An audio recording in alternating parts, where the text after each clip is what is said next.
What's up?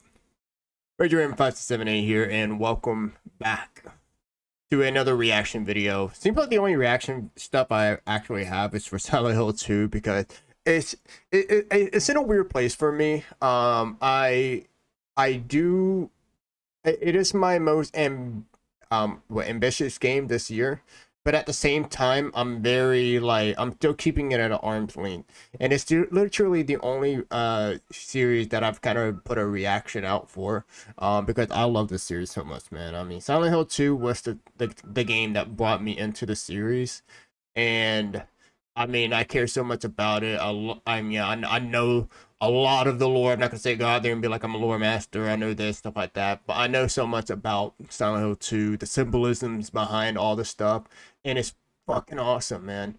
But I wanted to go ahead and just do just one more reaction video, and this time it's gameplay. And yeah, it seems like I'm not the only one though that seems to be pretty mixed about it. I mean, you got here this dude saying Remake is broken, even journalists calling it a mistake.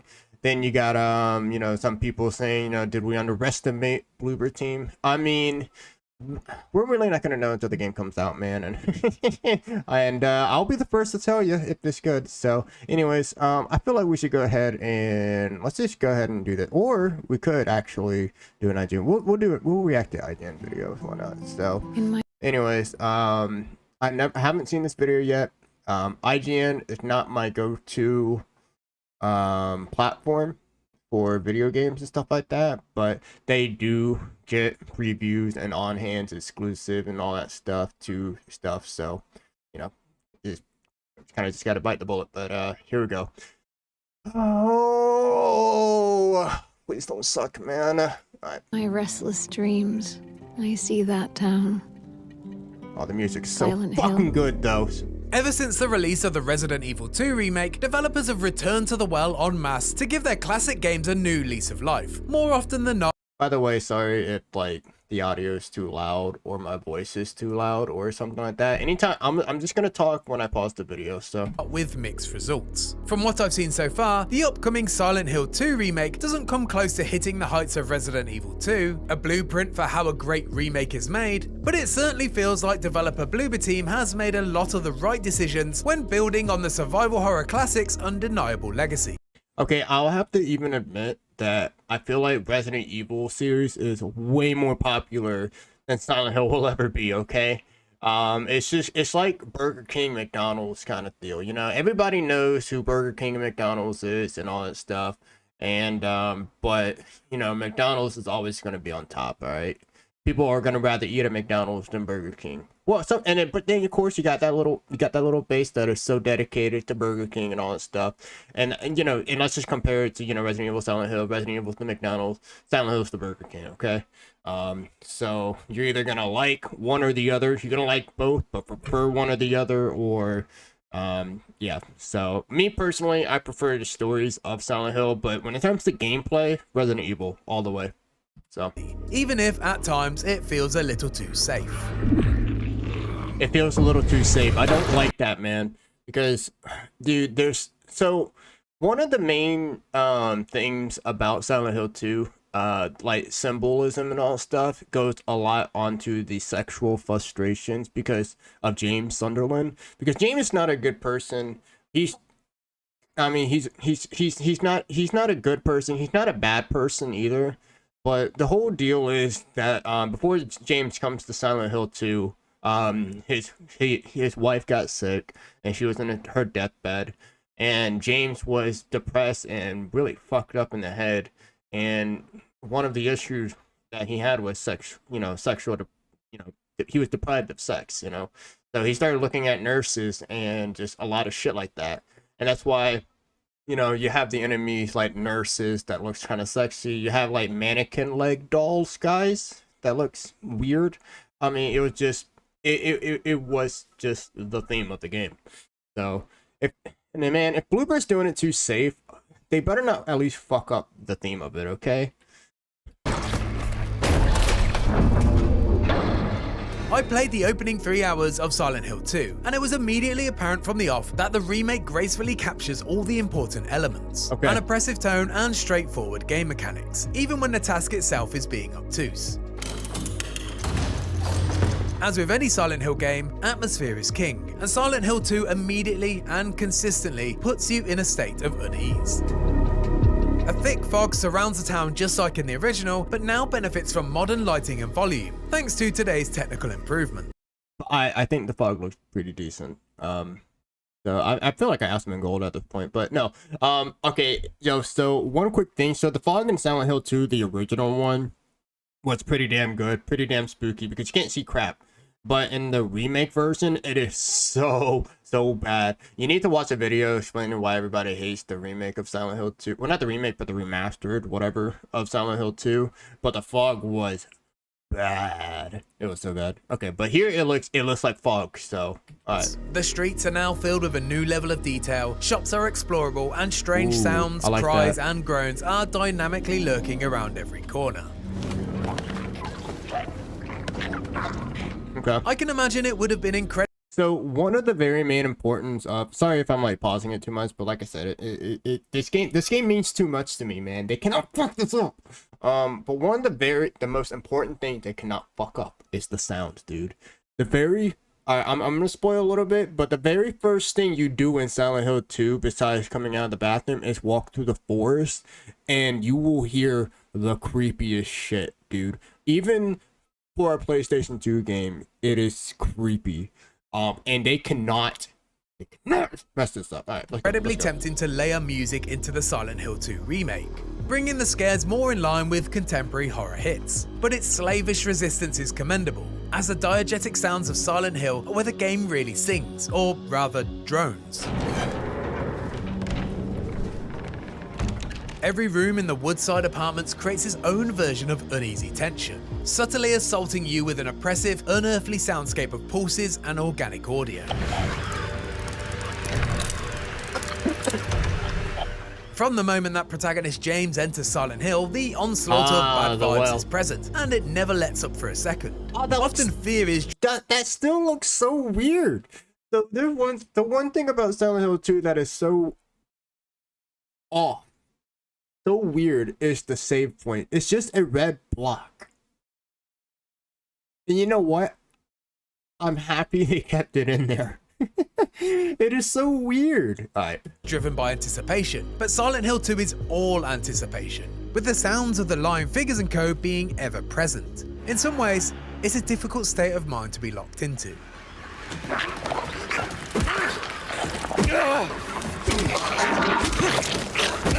It's fair to say that Silent Hill 2 has stepped up its visual and audio game, but that's to be expected for a 2024 release. The bigger and perhaps more impactful change is perspective, with Silent Hill 2 adopting the trusty over-the-shoulder playstyle that's become a staple of the genre.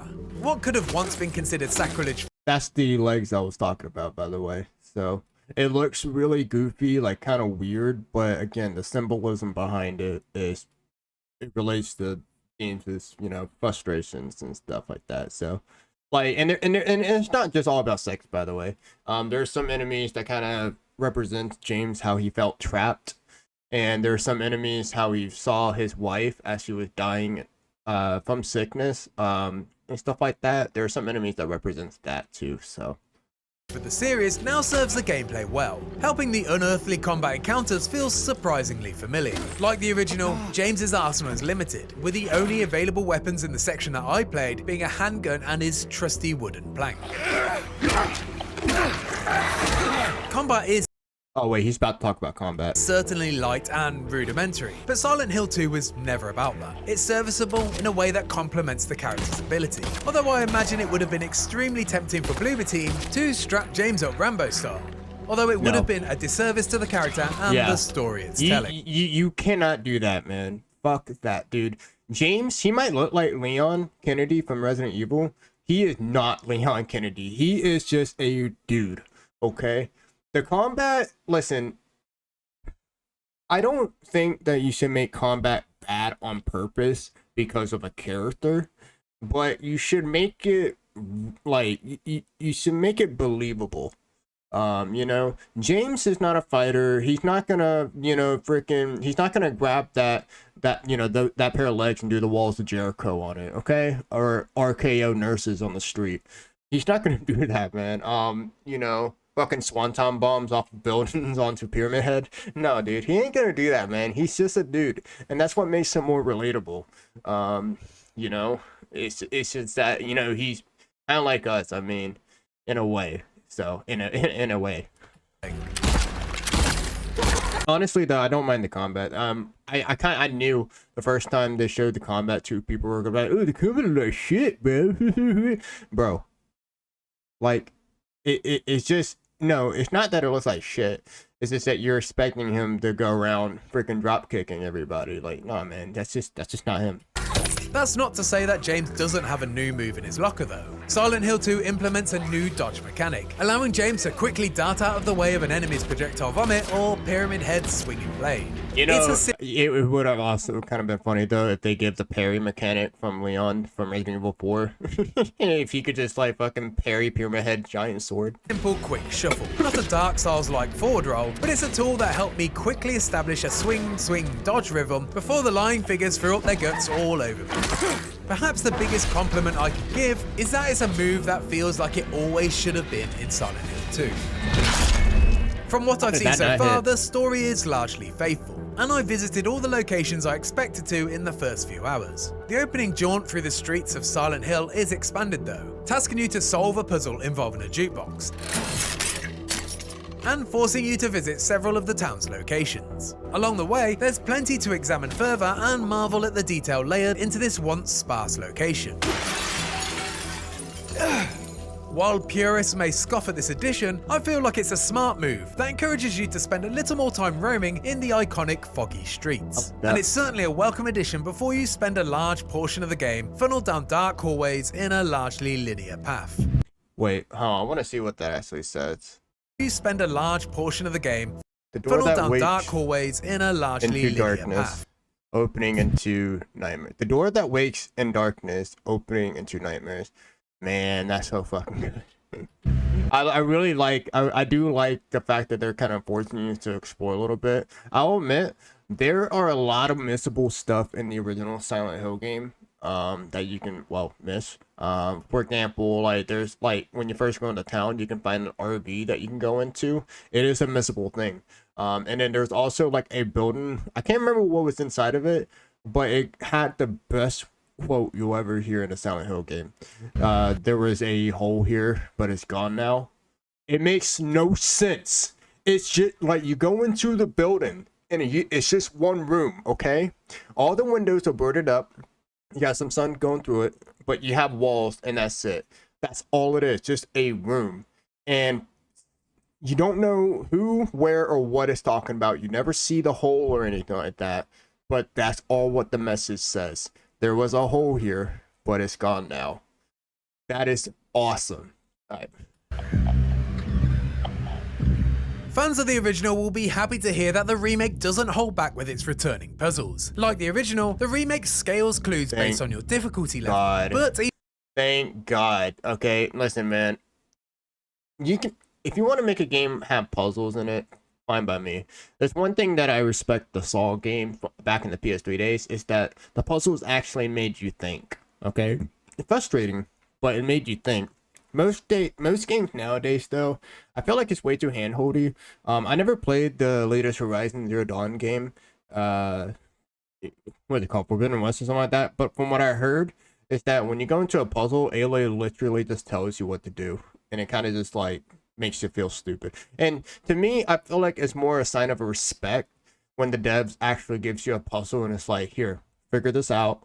We're not going to tell you exactly what it is. We'll give you clues, but you got to figure it out, because it doesn't make me feel like I'm being handheld and being dumb, you know?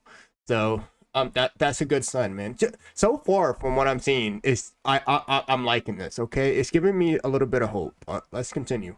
Even on the normal difficulty setting, I found some puzzles momentary head scratches that encouraged me to truly absorb my surroundings, especially after hard switching from my kill everything that moves headspace. Fans of the 2001 classic and the Resident Evil series know exactly what kind of thing to expect, using environmental clues to solve riddles and combinations. But it felt like there was a little less signposting in Silent Hill 2 than in its peers. It's hard for me to quantify this, but all I can say is that my usual urge to brute force the puzzles was quickly replaced by a wish to legitimately solve them. Hopefully that speaks to the puzzle's design and not the pressures of the PlayStation environment. Bloober Team's decision making when rebuilding this classic has been clever, but it's not perfect. The dialogue and performances still feel a I just want to mention too, is that like in this scene here, it reminded me of Alan Wake 2. There is a reason why I kept saying Alan Wake 2 is the best Silent Hill, not Silent Hill game like in decades, because I mean, it's just, obviously it took a lot of inspirations from Silent Hill 2, but like just look at the scene here, and if you played Alan Wake 2, tell me you can't see the like the reference, like how close it looks to Alan Wake 2. Building this classic has been clever, but it's not perfect. The dialogue and performances still feel a little too campy and silly. I'll admit her face does look a little weird, but I mean, I'm not gonna make as much of a big deal about it as some people have. For my taste. Besides, I forgot. I think they made her an adult in this game, but in the original Silent Hill 2, I believe she was a teenager. And there is a reason why she has the personality of what she has. She acts more like a child, but there's a reason to it, and of course I'm not gonna spoil anything of the sorts until we get to the game and we get to that point where I can explain it. But let's continue. Often taking me out of the super serious tone. No, you shouldn't be here. She doesn't look that terrible though. Hold up. Out of the super serious tone. No. She doesn't look that bad though. I mean, I'm not saying that she's hot or anything like that, but like in terms of the character model and stuff like that, she looks like a person. So either Bloober Team they fixed her up a bit or what, but you shouldn't be.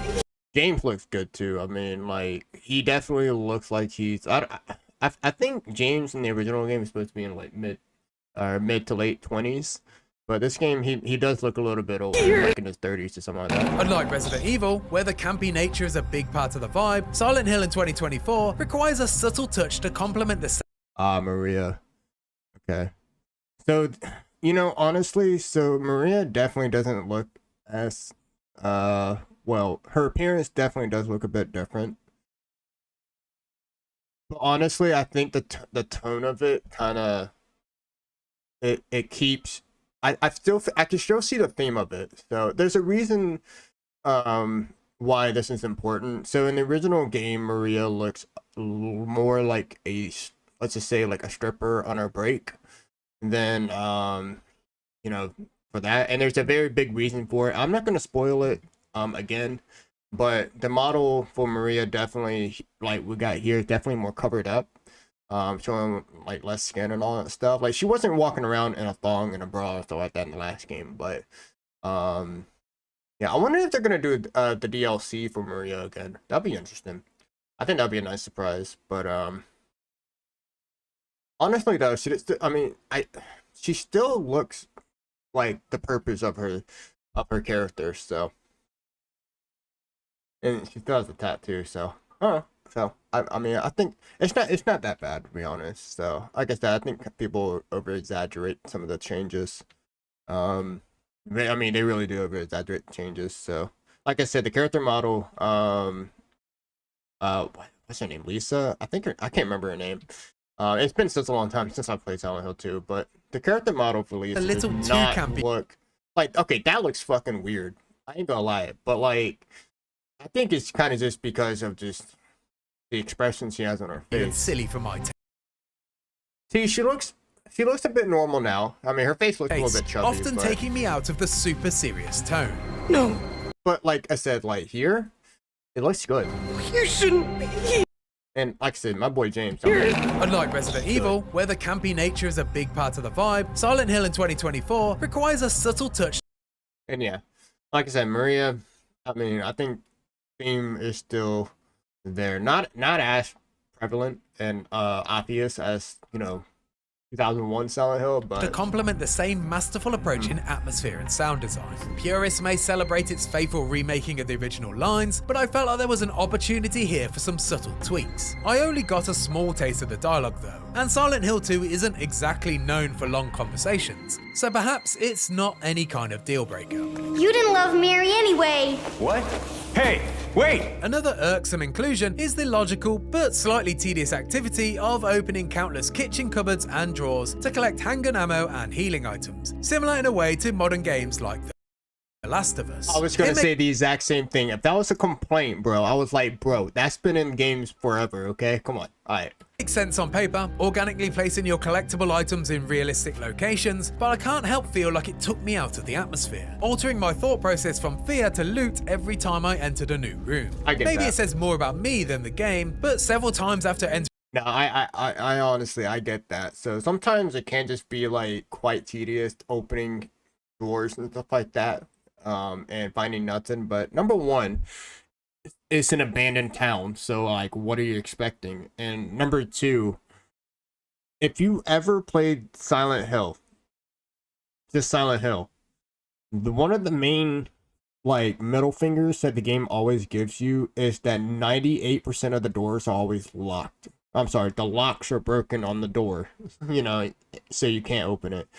So it's something that I pretty much have gotten used to playing the Silent Hill series, and kind of it converting to modern day games where you're just opening up all the drawers now. Like, I'm so used to it, so it's not a problem for me, but I understand where he's coming from. every time I entered a new room. Maybe it says more about me than the game, but several times after entering a room, I was jumped on by a hidden mannequin because I had prioritized scouring for pickups instead of enemies. That was in the original game, by the way. So I think that, honestly, that looks like it did a little bit better. I believe in the original Silent Hill 2 game, you actually see the mannequin. This is the first time you see the legs. I feel like you kind of see it behind the mannequin when you get your flashlight, but here, the way that it just pops up from the darkness, that's just not bad. I kind of like enemies. Disappointingly, from what I've seen so far of Silent Hill 2, it doesn't appear to incorporate my favourite feature the best remakes tend to have: taking your expectations based on what you know about the original and subverting them.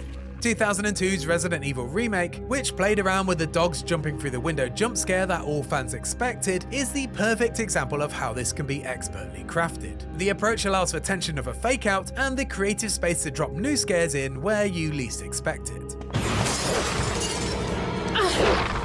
The Silent Hill 2 remake doesn't appear to have any real moments like that, and ultimately, no real big swings that change the landscape for hardcore fans. At least not what I'm not gonna lie, I'm not really sure what he means. So like, I think what he's trying to say is that like in the original Resident Evil game, there was a very popular jump scare that hits everybody first time. And then when the remake came out for Resident Evil 1, they kind of did a 180 and got you, like, it's the same jump scare, but like for people who expected it, it still got them because it happened on at a different time, you know, a different level. And I think what he's saying here is that the jump scares in the remake, well, they just don't do anything. So I don't know. So it's kind of confusing, I'm not gonna lie. Whoops. And ultimately, no real big swings that change the landscape for hardcore fans. At least not what I saw in the opening 3 hours. I'm honestly, god damn it.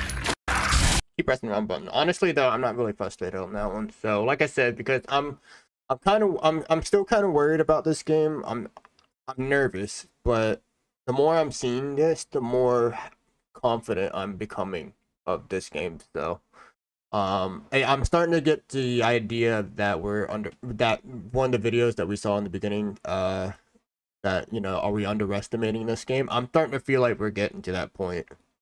But I mean, again, we won't know until we play the game.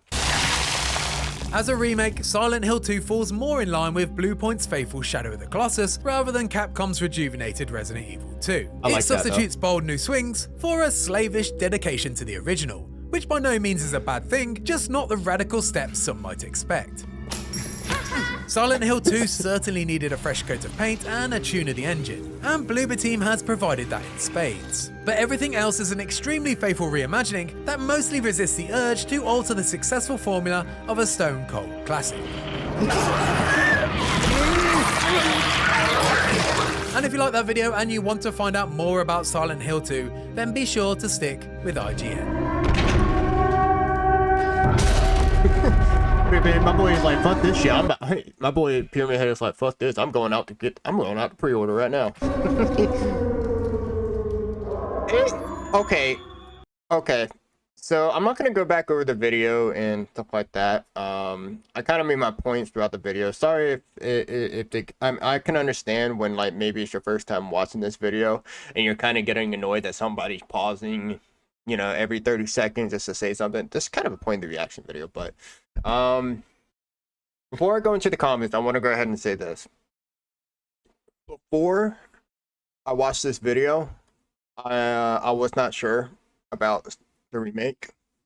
Now that I've watched this video, I can definitely say I'm actually more confident in this game now. Like I'm keeping it at an arm's length still, you know, because there do exist bad remakes and stuff like that. But I'm honestly like I said, we'll have to see. I'm more confident in this game, okay? So, people need to understand Silent Hill, Resident Evil 2. I mean, yeah, dude. So that's one thing that I found kind of funny. The guy, he did make a lot of references to Resident Evil, but I think his point for referencing was more on a remake scale than a scale of which series is better, if that makes sense. So sometimes you'll make say that, well, Resident Evil has this, Leon can just drop kick, you know, Pyramid Head in one go and stuff like that. But Silent Hill, dude, is a completely different series. You're not playing special forces or anything like that. You're just playing people, you know, us. And I think, like I said, the comparison that this guy made was mostly on a scale of like a remake scale. You know, it's not the games itself, but in terms of what's new, how good the game looks and stuff like that. So see, is this guy really complaining that the game's too similar to the original? That's what I was saying. That's what I was kind of saying. So what he's saying right here is Calbon, what he's saying is that this guy's, you know, kind of he appreciates that in the remake of Resident Evil there's some new jump scares here and there, and that this game doesn't, at least in the 3 hours that he played. But I don't think it was more of a complaint. I think it was more of a, you know, I like the fact that Resident Evil did this differently for the hardcore fans, and none of that is in this one. But he didn't say, you know, but and that really stings. That's why Resident Evil is going to be way better. No, like he didn't say that. So, honestly, like I said, I'm the fact you just, if you're a game dev, please don't say you're doing this for modern audience. It never works out, man. Like, I'm sorry. All right, it's the fact. I don't know who out here considers themselves a modern audience, but that I think that is basically what kind of got a lot of people keeping this game at an arm's length. But like I said, the more I see, the more happy I'm getting. So why is looting an issue? That's the point of survival horror. I mean, yeah, like I said, I mean, many games have done it and stuff like that. So I'd say it's more of an inconvenience, but again, it's just part of the experience. So now the problem that Bloober played too safe. I don't even think they played too safe. So I mean, as I've said, like in terms of some of the changes that happen, like the nurses, for example, it's not to the point though where they're completely covered. I say that they just, you know, I don't know how to say it. I don't know how to explain it, but I think I don't think they played too safe. Obviously, it is safer, but not to the point where I'm gonna be like, wow, this game is complete garbage and stuff like that. So, want to brute force through the puzzle? Have you ever played a Silent Hill game before? Bitching about the remake, not faithful. Yeah. So, since Resident Evil and the Silent Hill previews. So yeah, like I said, Resident Evil and Silent Hill are two different monsters, and you know, no pun intended, I guess. But yeah, overall, like I said, overall, I have way more faith in this game now than I've ever had. And I kind of have to at this point because I've already made my pre-order. So like, we're playing this game no fucking matter what, bro. We are playing this game, but at the same, even if I die before this game comes out, I am going to find some way to make a deal with God and ask him to resurrect me just so I can play this. All right, and then I'll go back to heaven. But like, you know, that's a what if scenario. All right, we are playing this game, baby.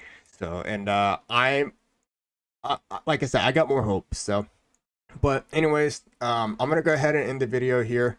Yeah, man, let's see what we got, bro. So less than a month. I'm actually kind of more excited now, but yeah, we'll have to see. So, whew, thank you guys so much for watching as always, and I'll see you in the next one. Later.